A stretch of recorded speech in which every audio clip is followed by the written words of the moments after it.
እዚህ ሰዓት ጴንጤ መሆን የማይፈልግ ድፍን የኢትዮጵያ ሕዝብ ማለት እችላለሁ ሼም ይዞት ነው እንጂ እግዚአብሔር ምስክሬ ነው። ጴንጤ መሆን የማያምረው አንዳች የለም። ለማንኛውም ግን አንድ መዝሙር ልጋብዛችሁ። ቆይ ተረጋጊ እንዴ! ወዴት ነው? መዝሙሩን ከመጋበዝሽ በፊት መዝሙሩ ዘፈን አለመሆኑን በኋላ እናረጋግጣለን። እኔ ምለው ማለት ነው እኔ በጣም ነው ያሳዘንሽኝ እህት ዓለም። ምክንያቱም የእግዚአብሔር ስምን በዚህ ደረጃ መዳፈሩ ላንቺ መልካም ነው ወይ እህት ዓለም? ላንቺ ጥሩ ነው ወይ እንዴ?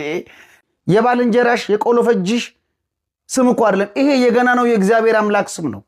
ይሄን ስም ጠርተሽ እኮ ነው ሙሉ ኦርቶዶክሳውያን ሼም ይዟቸው ነው እንጂ ወደ ጴንጤ ይመጡ ነበረ ብለሻልሹ። ለዚህ ብሽሽቃዊ ንግግርሽ ቢያንስ እግዚአብሔር ምስክሬ ነው ማለት ለምን አስፈለገ? አንድ ነገር ልንገርሽ እህት ዓለም፣ ፓስተሮችሽ ነቢያቶችሽ የማይነግሩሽን አንድ የመጽሐፍ ቅዱስ ክፍል ልንገርሽ። ኦሪት ዘጸአት ምዕራፍ 20 ቁጥር 7 ላይ የእግዚአብሔር የአምላክህን ስም በከንቱ አትጥራ ይላል። አሁን አንቺ ይህን ብቻ ነው የምታውቂው።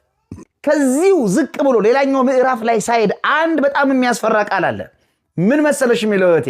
የእግዚአብሔር የአምላክን ስም በከንቱ የሚጠራ ከበደል አይነጻም ይላል። ከበደል አይነጻም። አሁን አንቺ ለመበሻሸቅ ለቀልድ የጠራሽው ስም ሰማይና ምድር የጸናበት ታላቅና ገናና የሆነው የአምላካችን የእግዚአብሔር ስም ነው። በዚህ ደረጃ ለምንድን ነው መቀለድ ማሾፍ የፈለግሽው? በእርግጥ ልክ ነሽ።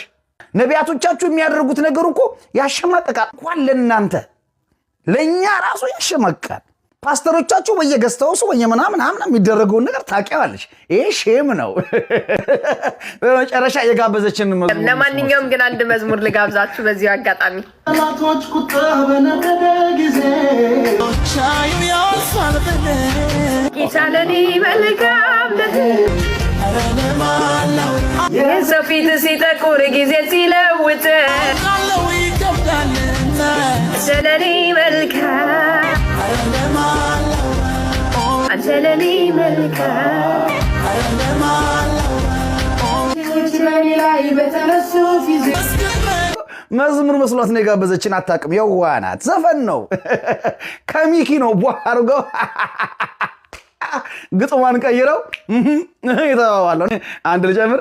አንድ ኮፒ ሊንክ ታደርጋላችሁ፣ ማርያም ሼር ታደርጋላችሁ። እሺ አንድ ልጨምርላችሁ። ያዘገኝ ባገር በሰፈሩ እታማ ጀመረ ላንቺ መሄታ ደርሶብሻል ወይ? ይህን ያንን ብለው በእኔ ላይ ተነሱ። እስኪ ክላችን አንቺን ሲሳይ ብቸኛ አማራጭ የሌለው የኔ በመጨረሻ እህታችን በጣም ነው የምንወድሽ። አንድም ኦርቶዶክሳዊ ወደ እናንተ የመምጣት ምንም አይነት ፍላጎት የለውም፣ ግን ስለ እናንተ እኛ ሼም ይዞናል። በመጨረሻም የእግዚአብሔር አምላክን ስም ዝም ብለሽ በከንቱ አትጥሪው። አረ ወገን አዲስ ነገር አለ። የሐመልማል አባተ ዘፈን ጌታን ተቀበለ። አይገርማችሁ? ምን አይደለም ያልኩት ነው ላሰማችሁ። አረ ከወርቅ ከዕንቁ በልጠህብኛል አንተ አለህልኝ ሌላ ምንስ ያሻኛል? እኔ ታግዬ አንተ አሸነፍከኝ ጉልበቴ እስኪዝል አብረከርክኝ። በቂ ነህ ለእኔ ከበቂም በላይ ከአንተ ውጪ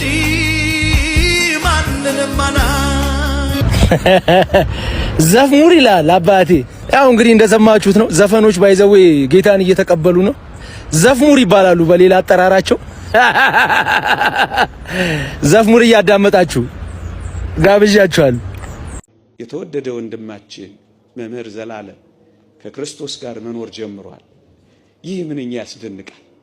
አሁን ከዚህ ና ብንለው ይመጣል ይመጣል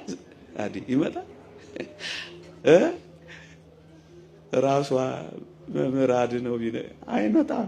ምን ይመጣል? ምን ያደርጋል? ከኛ ጋር ምን ያመጣል? ምን ያደርጋል? እዚህ ተናግረው ከሚዋሹ ሰዎች ጋር መኖር ምን ያደርጋል? ቃል ገብተው ከሚሽሩ ሰዎች ጋር ምን ያደርጋል? ሰጥተው ከሚነሱ ሰዎች ጋር ምን ያደርጋል? ከሱ ጋር መኖር ጀምሯል። እንደ ይቅርታ ጨካኝ ካላላችሁ ታድሉ ልበል። አላውቅም፣ ግን እንደሱ ይመስለኛል። ታድሎ አብሮ ታቅፎት እንዴት እቺን ነፍስ ታቅፏት በይባቤ መላእክት ባህረ ሰዓትን ሲያሻግራት ቃል ኪዳን ወደ ገባላት አስደናቂ ዓለም ሲወስዳት እንደውም ስለዛች ስለ ሄራኒ አልሰማችሁ ላየው ቀረብኩ አለች። ብርሃኑ እጅግ በጣም ልዩ ነበር፣ ሊያስቀርበኝ አልቻለም። እሷ ገዳሟ ሆና ነው ሄደችው። ገዳሟ ሆና ሄዳ ልታየው ብላ ጌታችን ብርሃኑ ማንም በማይቀርበው ብርሃን ውስጥ ይኖራል፣ እንዴት ልቅረበው አለች። ይህ እንዴት የሚናፍቅ ህይወት ነው። ለዚህ እኮ ነው ፓትሪያርክ ሽኖዳ ሪዘሬክሽን የሚለውን ትንሣኤ የሚለውን መጽሐፋቸውን ሲጽፉ ትንሣኤን ሳስብ ይሄን መጽሐፌን ለመጻፍ ብዕሬ ትንሽ ጊዜ ጸጣለች አቆምኩ ይላል። ከጌታዬ ጋር መኖርን ለመጀመር ሳስብ ብዕሬ ዝም አለች። መሐሪ ይስሐቅ ይሁን አረጋዊ መንፈሳዊም እንደተናገረው አንተን መዘከር ያቃጥለኛል፣ ፍቅርን ሳስብ ይነደኛል፣ ካንተ ጋር መኖሬን ሳስብ ብዕሬን ስበራት ይለኛል ብሎ ተናግሯል። እንዴት ይናፈቃል! ቅዱስ ኢዮብም ያለው እኮ ከዚህ ቁርበቴ ከተለየው በኋላ እግዚአብሔርን ፊት ለፊት አየዋለሁ፣ አይኖቼ ይመለከቱታል፣ ልቤ በመናፈቅ ዝሏል። ከአገልግሎቱ በላይ አምላኩን በመናፈቅ የዛለ ይመስለኛል። ዘሌ ናታድሉ ከኔ ጋር ትኖራለህ ብሎታል፣ ይኖራል። በቃ እንዴት ልዩ ነው! ቅዱስ ባስልዮስ ዘቂሳርያ ሞትን ሲገልጽ ለዘላለም በኃጢአት ውስጥ እንዳንኖር እግዚአብሔር ለመከልከል የሰጠን ምርጥ ስጦታ ቢኖር ሞት ነው ይላል። ምናልባት እንደኛ በበደልና በኃጢአት እየኖረ ያለ ብዙ ዘመን በደል እየበደለ ከጽድቅ ህይወት እየተራቆተ እንዳይኖር አንዳንድ እግዚአብሔርን ሞትን ያዛል። ምን ለማድረግ? ከኃጢአት እንዲገታል፣ ሊያስቆመን፣ በቃችሁ ሊለን ሊያስቆመን። እና ለምን እንሞታለን? ኧረ በጣም ብዙ። ግን እኔ አንድ ቦታውን በተለይ እናታችን ደውነ መምህራዴ እንኳን የሚያስተምሩትም እየኖሩበት ያለው ሌሎቹም ቤተሰቦች ግን እንደው ለሌሎቻችን አታውቁትም ብዬ አይደለም፣ አሁን እየኖረበት ያለውን አድራሻ ብናሳያችሁ እንደው በትክክል ምናልባት ሰው በቦታና ባኗኗር ሁኔታ ብዙ ጊዜ ሲጽናና ይታያል። አሁን እኛ እንደዚህ አፈሩስ እንደዛ እንደገባ አድርገን ነው እኛ የምናስበው። አይደለም። እጅግ ወደ አስደናቂ ብርሃን ገብቷል። እጅግ ወደ አስደናቂ ቃላት ወደማይገልጸው፣ ህሊና ወደማይመርምረው፣ ቅኔ ወደማይበቃው፣ መጻሕፍትም ወዳልጨረሱት አስደናቂ ብርሃን ገብቷል።